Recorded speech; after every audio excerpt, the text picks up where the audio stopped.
공수처가 대통령 경호처와 국방부에 체포영장 집행에 협조하라는 사실상 경고성 공문을 보냈습니다. 이르면 이번 주 2차 영장 집행이 이뤄진다는 관측 속에 전방위 압박에 들어간 것으로 보입니다. 현장 취재기자 연결해 보겠습니다. 이경국 기자. 네, 공수처에 나와 있습니다. 네, 공수처가 경호처에 공문을 보냈는데 어떤 내용이죠? 네, 공수처가 어젯밤 대통령 경호처 부서장들로 대상을 특정해서 체포영장 집행에 협조하라는 공문을 보냈습니다. 먼저 집행을 방해하면 특수공무집행 방해 혐의 등으로 처벌받을 수 있다는 내용이 담겼고요.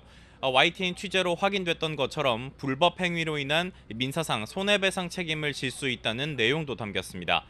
또 공무원 자격 상실과 재임용 제한 그리고 연금 수령 제한 등 불이익이 따를 수 있다는 점도 포함된 것으로 파악됐습니다.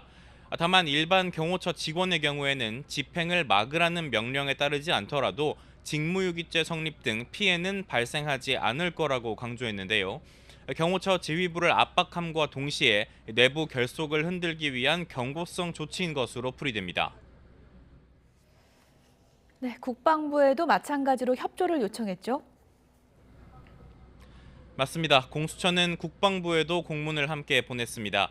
경호처에 파견된 33 군사 경찰대, 55 경비단 등 군 장병들이 집행을 방해할 경우에는 마찬가지로 처벌될 수 있다는 내용이 담겼습니다.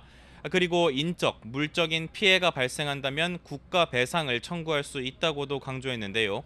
공수처는 이 같은 상황을 막기 위해서 국방부가 사전에 조처를 해달라고 요청하기도 했습니다.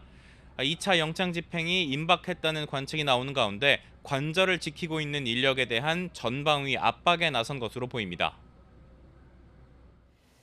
네, 윤 대통령 측에서는 여전히 영장 집행에 반대한다는 입장인데요. 특히 경찰력 동원에 대해서 강하게 반발하고 있죠. 네, 그렇습니다. 윤 대통령 변호인단은 오늘 입장문을 냈는데요. 경찰이 영장을 집행할 법적 근거가 없다고 밝혔습니다. 특히 치안을 지켜야 할 일선 경찰 그리고 마약 범죄를 소탕할 수사대까지 체포에 투입되는 것은 책무를 망각한 행위라고도 전했습니다.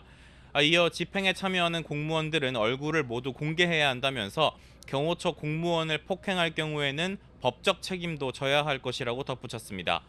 이와 함께 대통령 법률자문인 석동현 변호사는 SNS에 공수처에 체포되면 일방적인 신문에 답해야 하고 그 내용도 공개되지 않을 거라면서 대통령은 탄핵심판 법정에서 자유롭게 견해를 밝힐 수 있을 거라고 주장했습니다. 지금까지 공수처에서 전해드렸습니다.